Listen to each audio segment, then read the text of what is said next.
My sister stole my fiance 3 days before our wedding, so I gave her the wedding gift she'd never forget. I should have seen it coming. Maya had always been the golden child. Prettier, smarter, more charming. Growing up, she borrowed my clothes, my friends, and eventually my boyfriends. When I was 16, she convinced my crush Tommy Martinez to take her to prom instead of me by telling him I'd been talking about another guy. When I was 22, she moved in with my college boyfriend David while I was studying abroad in Italy, claiming she was helping him through depression after his father died. Each time, my parents defended her with the same tired excuses. Maya doesn't mean to hurt you, Mom would say, stroking my hair while I cried. She just has this magnetic personality. People are drawn to her. Your sister's not malicious, Dad would add. She's just young and doesn't think things through. But Maya always thought things through. I'd learned that the hard way when I found her diary at 15, full of detailed plans for stealing my friends, my opportunities, my life. She'd written about Tommy. Claire's so boring. I bet I could get him to notice me in one conversation. About David. He's too good for Claire anyway. She doesn't appreciate what she has. But I thought Jake Patterson was different.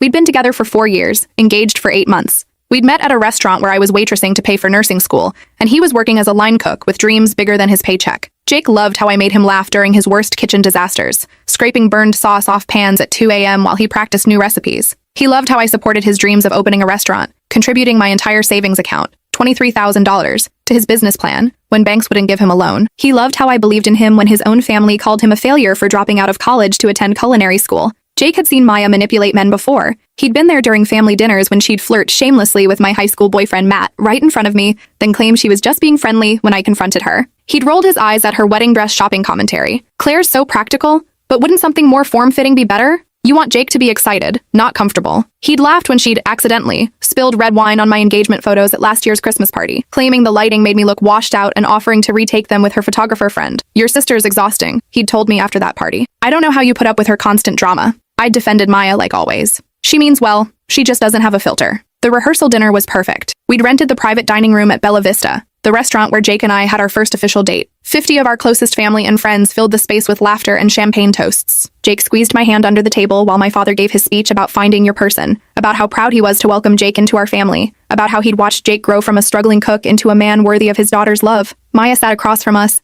radiant in her sapphire bridesmaid dress that cost me $400, toasting our happiness with champagne and that smile I'd trusted my whole life. She'd insisted on sitting directly across from Jake, claiming it was the best spot for photos. Throughout dinner, she'd lean forward when Jake spoke, laugh just a little too loud at his jokes, touch his arm when making points about the wedding timeline. She's just excited for you, Jake had whispered when I noticed her behavior. Maya's always been dramatic. When it came time for the maid of honor speech, Maya stood with tears in her eyes, holding the microphone like she was addressing the United Nations. Claire has always been my role model, she'd said, her voice breaking with what seemed like genuine emotion. She's taught me about loyalty, about supporting the people you love no matter what. When Jake came into her life, I saw my sister transform into the happiest version of herself. Jake, you're getting someone who will fight for your dreams, who will stand by you through anything. Claire, you're getting someone who sees how incredible you are. She'd raised her glass with a trembling hand. To Claire and Jake, may you always choose each other first, no matter what challenges come your way. The room erupted in applause. Jake kissed my cheek, whispering, your sister really loves you. I'd felt guilty for ever doubting Maya's intentions. 2 nights later, I couldn't sleep. Wedding nerves, I thought.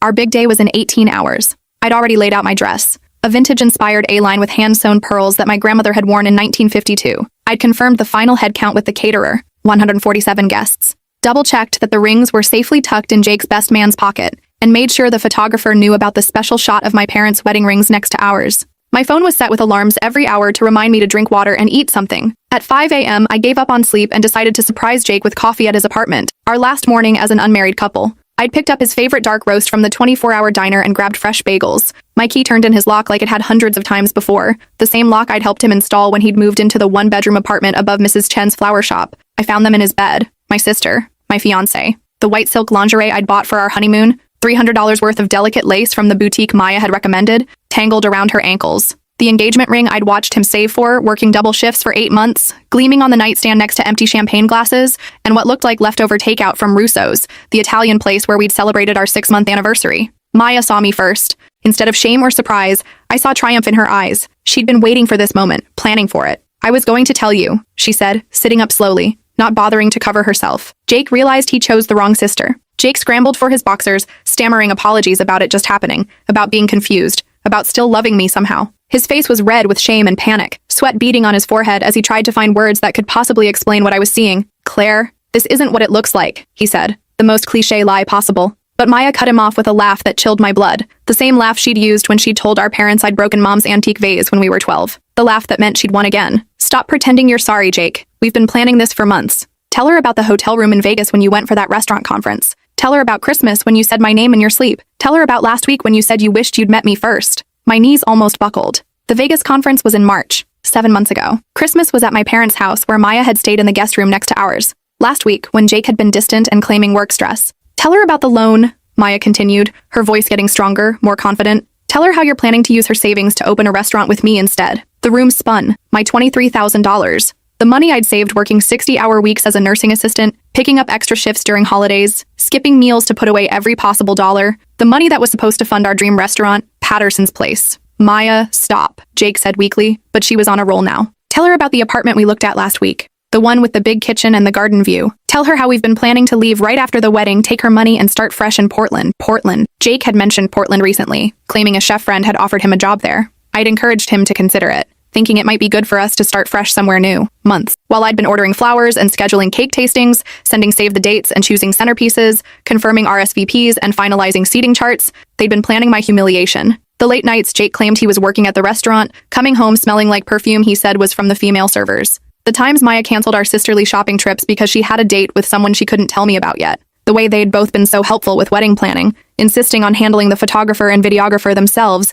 because they had connections who could save us money. We picked Chelsea Morrison, Maya had said about the photographer. She's incredible with candid shots. She'll capture every moment. Now I understood why. I walked out without a word. They were still calling my name as I descended the narrow stairs, Jake's voice breaking as he begged me to listen, Maya's sharp and demanding as she told him to let me go. Claire, please, Jake shouted from his window as I got in my car. Let me explain. I drove away slowly, watching him in my rearview mirror as he stood half naked in his window, probably realizing his life was about to implode. For the next 6 hours, I sat in my car at Sunset Beach, the place where Jake had proposed 13 months earlier. He'd planned an elaborate sunset picnic, complete with my favorite Thai food and a playlist of songs that meant something to our relationship. When he'd gotten down on one knee, he'd talked about building a life together, about how I was his best friend and his future all wrapped into one person. I can't imagine doing any of this without you, he'd said, his hands shaking as he opened the ring box. You make me better at everything. I should have been crying, calling my parents, canceling vendors. Instead, I felt something cold and calculating settle in my chest. Maya had taken everything from me since we were children,